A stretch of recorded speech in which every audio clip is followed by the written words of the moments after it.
Our programs offer many languages. Please visit suprememastertv.com/schedule.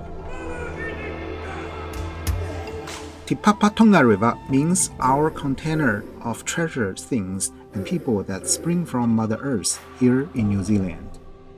Te Papa Tongarewa Museum, a celebration of New Zealand's diverse cultural heritage. Continue watching to find out more.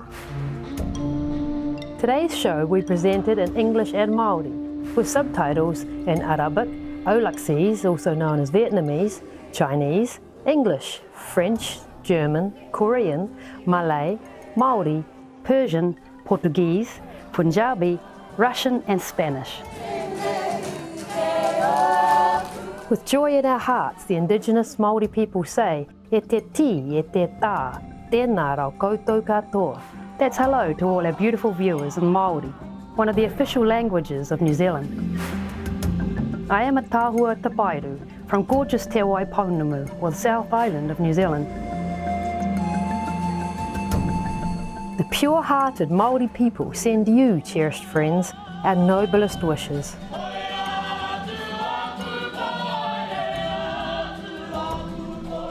Today we visit New Zealand, one of the rare countries to receive many Shining World Awards. In 2006, the Government of New Zealand was the recipient of the Shining World Leadership Award for Peace, and in 2018, the Shining World Leadership Award for Compassion. In 2019, the New Zealand Government also became a laureate of the Shining World Leadership Award for Earth Conservation, the Shining World Leadership Award for Earth Protection, the Shining World Leadership Award for Climate Change Mitigation, and the Shining World Leadership Award for Earth Restoration, etc. This month, the New Zealand government announced that it will offer COVID-19 vaccines to all of its citizens for free. The country will also give vaccines to some of its neighbouring Pacific Island nations, in addition to monetary aid supporting Pacific Island countries and global access to safe and effective COVID-19 vaccines. New Zealand is currently at the lowest level of its 4-tier alert system after a highly successful response to the pandemic, including setting up mandatory quarantine facilities. Bravo, New Zealand, for your positive environmental and humanitarian actions. Kua pūtua here e te tini ki te tūano a Jacinda Ardern, hei pirimia o New Tirani, ka tahi ka tū honare a Nanaia Mahuta, no Tainui waka, hei minita take a iwike, he kai tōranga pū, tuatahi mau moko kauai, hei tohutātea whakapapa a hapu, he hohonga iwi, a tupuna, a whānau hoki. Ai kite! Ai rā, he whenua a Neo Tirani he manaakitanga. I whakahua ake nei a Supreme Master Ching Hai, he wawata tōna, kia hoki mai anō, heoi e tōna kitenga atu ki te kauhau ngā kupu mātauranga ona, i te tau 2000, tau ke ngā manaakitanga me ngā haka whakangahau e taua wā.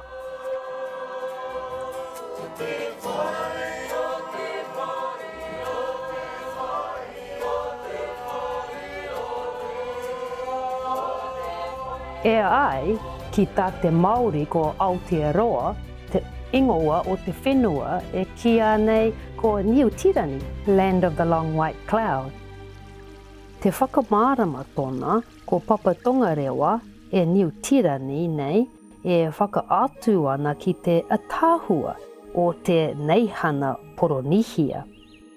Ko te Papa Tongarewa te whare rongonui kia mau e ngā mahi toi hitori, he whare pūpuri o i ngā taonga motuhake o Aotearoa. Ko Papa Tongarewa te ingoa e Niutirani he whakaingoa hea e te Māori he whare pūpuri taonga, he taonga tikanga, he whare pūpuri taonga tuku iho. Kua pūawai i a Papa Tuanuku e Niutirani. Ka timata nai te tōna mō te papa i te ture paremata o Niutirani, te Papa Tongarewa Act of 1992, he whare whakaatu rangahau e pāna ki ngā ahurei kanorau. Kai te tū a te Papa Tongarewa i te tauni mātua i Poneke, kai te ihu o te ika Māui e Niutirani. He wahi ki te taha o te Wanganui a Tara. Tōna taketake, whakahirahira hei, whakaatu e ngā tauira, e ka rangaranga atu ki ngā manuhiri, kia tomo ki te ao ahure kanorau. He nui ngā whakarei e mahora ana ki roto e pā ana ki te hitori i te neihana nei, e ahurei rangatira ka mutu he toikai ariki e whakaatu ana.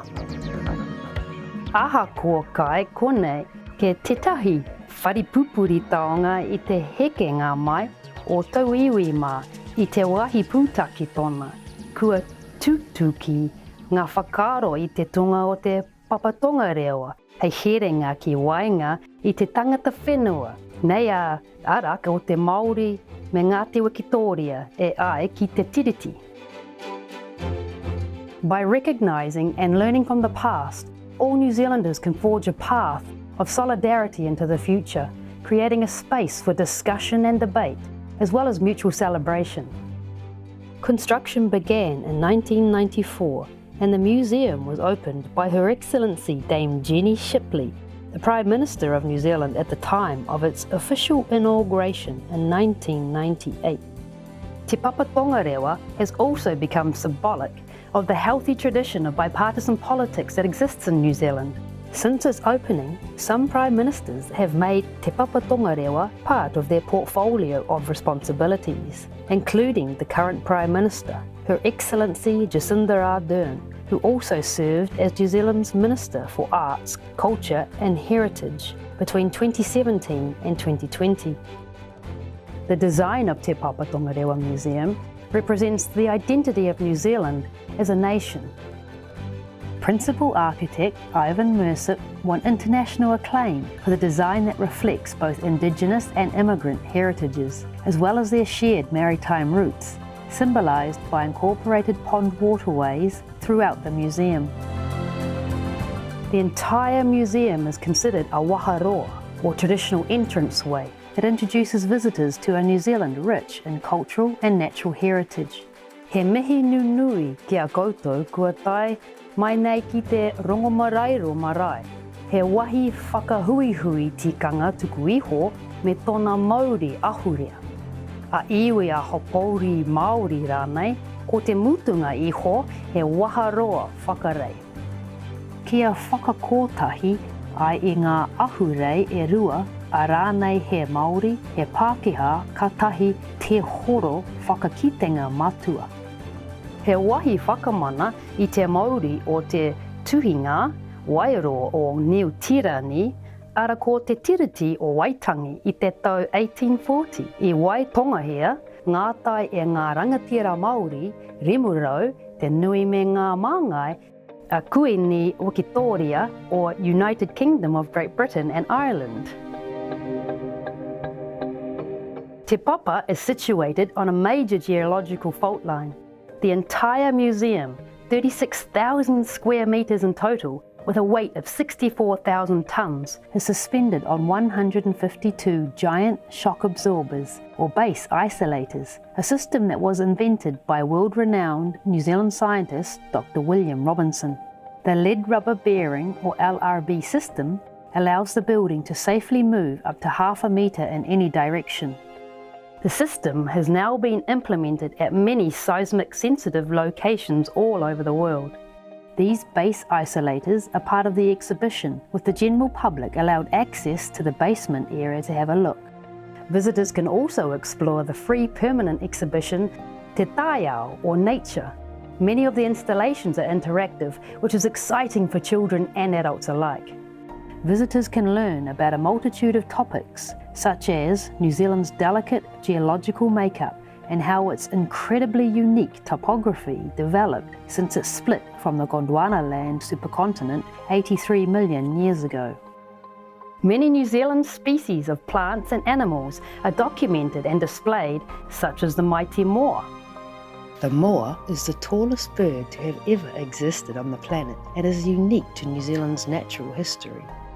Some moa species stood as tall as 3 metres, 10 feet in height, and weighed approximately 250 kilograms, 550 pounds. The incredible fossil information at Te Papa Tongarewa tells us that the moa first existed around 60 million years ago. A delight to behold, Te Papa Tongarewa Museum is committed to bringing historical accuracy as close to the present as possible. Making the incredible models that portray these incredible specimens from the past is a delicate combination of exact science and inspired artistry, also employing the latest technology to make every visitor buzz in awe. The National Art Collection on display at Te Papa Tongarewa contains over 400 fine selections of local paintings, prints, watercolours, drawings, photography, sculptures by New Zealand artists. The artists include Francis Hodgkins, considered one of New Zealand's most prestigious and influential painters, Colin McCann, one of New Zealand's most important modernist painters, Charles Frederick Goldie, who made an important visual documentation of Māori culture through the eyes of a European, and Wee Taipa, a claywork sculptor whose work uniquely blends Indigenous and non-Indigenous art forms, to name just a few of these talented New Zealanders. Historical photography is a vitally important aspect in many Te Papa exhibitions. Not only are pieces of art themselves, but they portray important events, recording and documenting the past. Photographer John McGregor has made an enormous contribution with his 19th century portraiture of Māori celebrities, as has the work of ethnologist and geologist Leslie Adkin. Tetehi o ngā uaratanga mātua e ono kua takoto e hora hei Māori mō te papa kia whāki atu ki ngā mana taonga, ko ngā taonga tuku iho o ngā iwi taketake o Niu Tirani. He tohu ki te hoho ngutanga o ngā whakaaro tika a iwi taketake mana taonga e whakaatu ana ki te mātauranga Māori te reo me ona tikanga. Over 30,000 items of taonga, including ancestral carvings, ornaments, garments, as well as various tools used in the First Nations environment. Ko ngā taonga whakahirahira o te nuinga ko ngā taonga paunamu, kua whakairotia ēnei mō taonga paunamu, e te tohunga hei taonga tuku iho pēnei I hei tiki mō te nui o ngā taputapu mahi.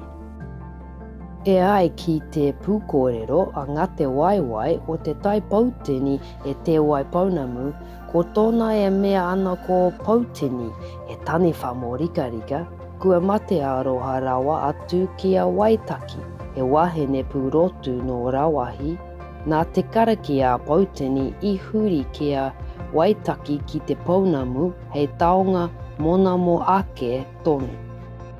The multifaceted nature of New Zealand's cultures and heritage are lovingly displayed at Te Papa Tongarewa.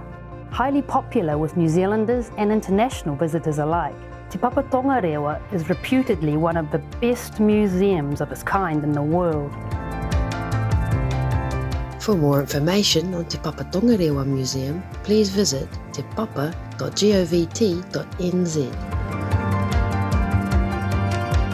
Esteemed viewers, thank you for your wonderful company.